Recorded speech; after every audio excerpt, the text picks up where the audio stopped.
তো গাইস দেখো, এই যে দাদাকে দেখো। তো আমরা এখন মণ্ডপের দিকেই যাচ্ছি। এই যে বাবা আসছে, আর আমাকে তো তোমরা দেখেছই। আমি হচ্ছে এই বাটাটা হাতে নিয়েছি। আমরা দুজনেই হোয়াইট হোয়াইট পরেছি, তোমাদের সাথে সবটাই শেয়ার করবো অবশ্যই। দেখো আমরা মণ্ডপের সামনে প্রায় চলেই এসেছি। এটা হচ্ছে আমাদের মণ্ডপ। এই যে ভালো মতন আলোকসজ্জায় সাজিয়ে দিয়েছে, কিন্তু আরও আলোকসজ্জায় সাজানো দরকার ছিল। এতটা আলোকসজ্জা সাজানো এখনো হয়নি। গাইস, আমি দুর্গাপুজোয় কিন্তু এখানে ঠিক এই জায়গাটাতে আমি স্লিপার খুলে রেখেছিলাম, চুরি হয়ে গেছে। এখানে এই যে হ্যাঁ হ্যাঁ হুম, ধূপকাঠি জ্বালাতে হবে, কাজ করতে হবে, ফোন ফোন ফোন করলে হবে না। এই তার আগে বলুক তারপর। হ্যাঁ আসছি। তো এই দেখো পুজোগুলো হচ্ছে।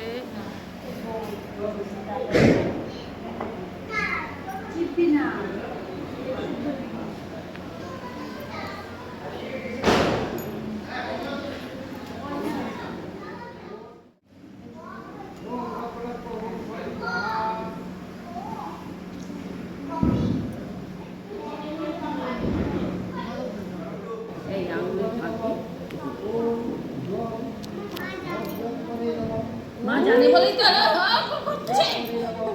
মা জানে। সব মণ্ডপে তোমাকে নিয়ে যাবে কিন্তু, তুমি যদি একবার ভাইরাল হও। আর কাকু রাত ভরে যাচ্ছে, আর কাপড় চেঞ্জ করে এদিকে তাকা, এদিকে তাকা। পরে বললো এটা শুরু হবে, তারপর এইটা যখন জ্বলবে তখন ধূপকাঠি জ্বলবে। একটা খুলে যান জানি কাপড় পরে বসে যায়। এটা আমি দেখছি, এটা আমার খুব ভালো লেগেছে। আমি নেবো হাতে। গাইস দেখো কত বড় মায়ের কাছে ধূপকাঠি। এটা পুরো ইয়ে হয়ে যাচ্ছে, গন্ধটাও সুন্দর।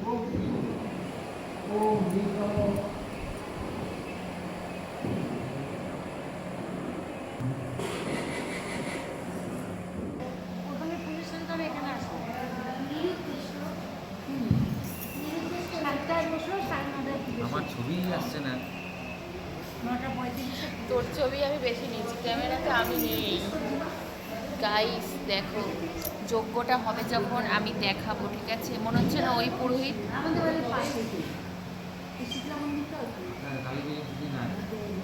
Guys, তোমরা দেখছো, এই দেখো পুচকিটা আমার সাথে বসে আছে। তো এই যে পুচকিটা বসে আছে, এই যে প্রদীপগুলো যে দেখছো, প্রদীপের সব সৌন্দর্য ও লাগিয়েছে। ওষুধ দিয়ে গেছিল তো জয়ন্ত, চ্যানেলে দেখেছিস? গাইস আমার এক লাল দুই কভারটাই ভালো ছিল, কি একটা ছাতা পড়া কভার নিয়ে। লাগিয়েছে।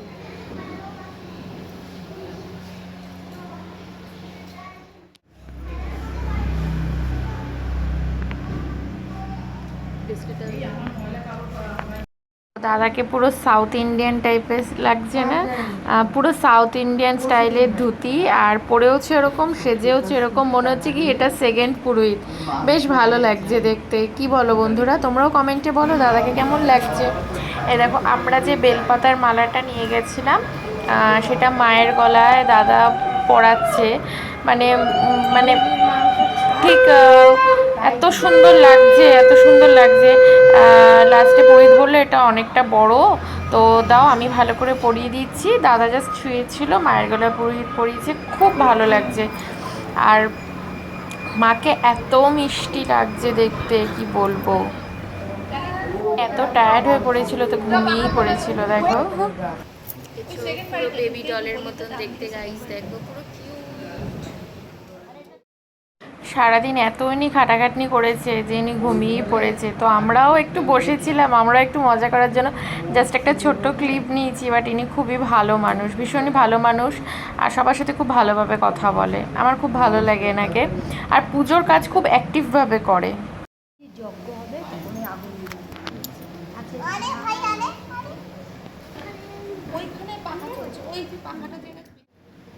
মায়ের কাছে এই ধুনোর গন্ধটা এত ভালো লাগে, যে কোনো পুজোতেই ধুনোর গন্ধ, ধূপের গন্ধ ভীষণ ভালো লাগে।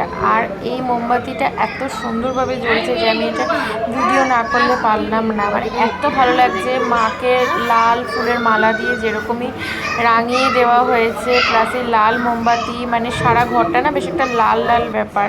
আর মায়ের প্রিয় রং তো লাল, তো ভীষণ ভালো লাগছে। পুজোর সব কাজ করে, বুঝেছো বন্ধুরা, ভোর 3:30-এর সময় উঠে সব কাজ নিজের হাতে সামলায়। এই জন্য নিজের শাড়িটা চেঞ্জ করতেও মানে সময় পাইনি, এতটাই কাজ। আর উলু আর শঙ্খ কি সুন্দর বাজায় জানো না? এবার তুমি ভাইরাল হয়ে যেতে পারো, মানে সবাই তোমাকে চিনে যাবে। নাম হচ্ছে পুতুল বৌদি, আলপনা নন্দী। আলপনা নন্দী। দাদা আর মার একটা বৌদিটা ভীষণ ভালো, গোল মিটিংয়ে বসেছে। মানে দাদা যেহেতু অফিসের কাজের জন্য পাড়াতে খুব একটা বেশি অ্যাক্টিভ থাকে না, তো এই পুজোগুলোতেও পুরো গোল মিটিংয়ে বসে পাড়ার সব খবরাখবরগুলো নিয়ে নেয়। গাইজ, শুধু মেয়েরাই কিন্তু সব খবরাখবর নেয় না, ছেলেরাও নেয়। এটা হচ্ছে আমার দাদাকে দেখে সেটা প্রমাণ, মানে পাড়ার যাবতীয় খবরও নিচ্ছে। তো চলো, এখানে দেখো আমরা 108টা প্রদীপ ধরাচ্ছি, এত ভালো লাগে এই মুহূর্তটা। মানে আমি সন্ধি পুজোতেও এরকম প্রদীপ ধরিয়েছি, আর এখানেও ধরালাম। তাই দাদাকে বললাম একটা ভিডিও করে দে, তো ভিডিওটা করেছে। আমাকে তো মানে ভালো করে দেখাই যাচ্ছে না যে কী ভিডিও করেছে কে জানে। তো এই ভিডিওগুলো হচ্ছে আমি করেছি, আর আমার ভিডিওটা ও করেছে, দেখো কেমন ভিডিও করেছে। ননদের সঙ্গে কীভাবে কথা বলবে? হ্যাঁ, তো ননদ বৌমা তো।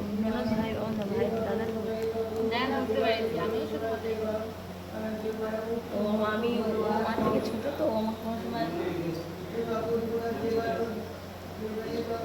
বুঝছিস আমারটা কি কটা তুই জ্বালা একটুখানি চিপে নে। বন্ধুরা, এখানে দাদা প্রদীপ ধরাচ্ছে। আমি কত সুন্দরভাবে ওকে ভিডিওটা করে দিয়েছি, কিন্তু ও আমাকে এত সুন্দর করে ভিডিও করে দেয়নি। আর আমি দেখো ওকে কত সুন্দর করে ভিডিও করে দিচ্ছি, কি সুন্দর মানে আগুনের একটা রোশনি ওর মধ্যে পড়ছে, বেশ ভালো লাগছে। মানে এই পুজোর দিনগুলো এত ভালো লাগে, মায়ের আরাধনা করতে করতে দিনটা কেটে যায়। কালী পুজো বলো, দুর্গা পুজো বলো, ভীষণভাবে মিস করছি। তো এবারের পুজো সব মিলিয়ে আমার কাছে খুব স্পেশাল ছিল।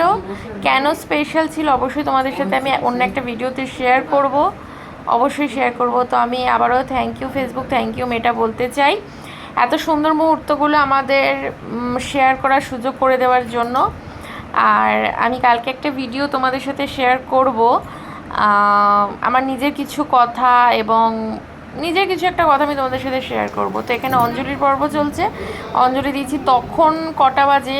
ভোর প্রায় 4:30 অঞ্জলি দেওয়ার পর্ব চলছে। দেখো অঞ্জলি দেওয়া শেষ হয়ে গেছে, এখন পুরোহিত একটু উঠে একটু হাঁটাচলা করছে। এই দেখো এখানে দাদাও উঠেছে, আমিও একটু উঠেছিলাম, কারণ একভাবে প্রায় 3 থেকে 3.5 ঘন্টা বসেছিলাম। আসলে মায়ের পুজো হয় তোমার 4 থেকে 4.5 ঘন্টা মায়ের পুজো, আর আমরা প্রথম থেকে পুরো শেষ পর্যন্ত ছিলাম। আর একটা কথা তোমাদেরকে তো বলাই হয়নি, আমার লুকটা কীরকম লাগছে কমেন্টে বলবে তো। আমাকে কি হোয়াইট শাড়িতে, এরকম চেন্নাই শাড়িতে কি ভালো লাগছে তোমাদের, নাকি আমাকে রেড, ব্লু, পিঙ্ক এই শাড়িতেই মানায়? এটা কিন্তু অবশ্যই কমেন্টে বলবে।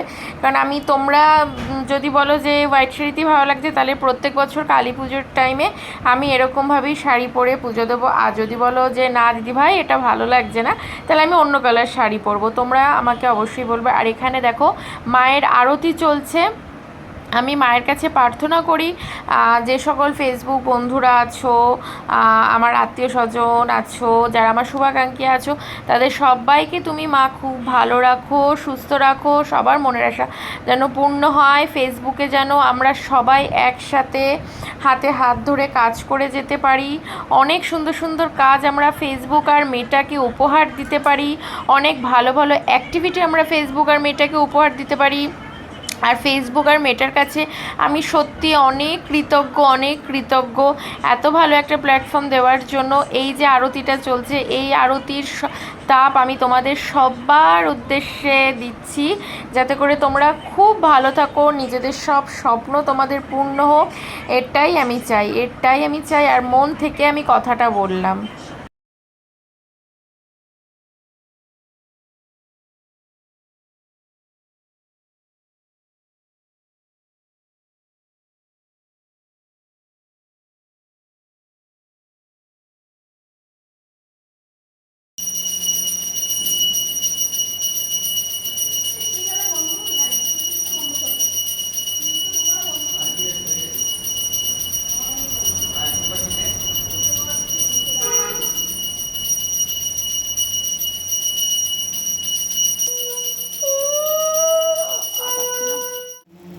আর এখন দেখো যজ্ঞ হচ্ছে, এই যে যজ্ঞ শুরু হয়ে গেছে। এই যজ্ঞটা মাকে আরাধনা করার জন্য হয়।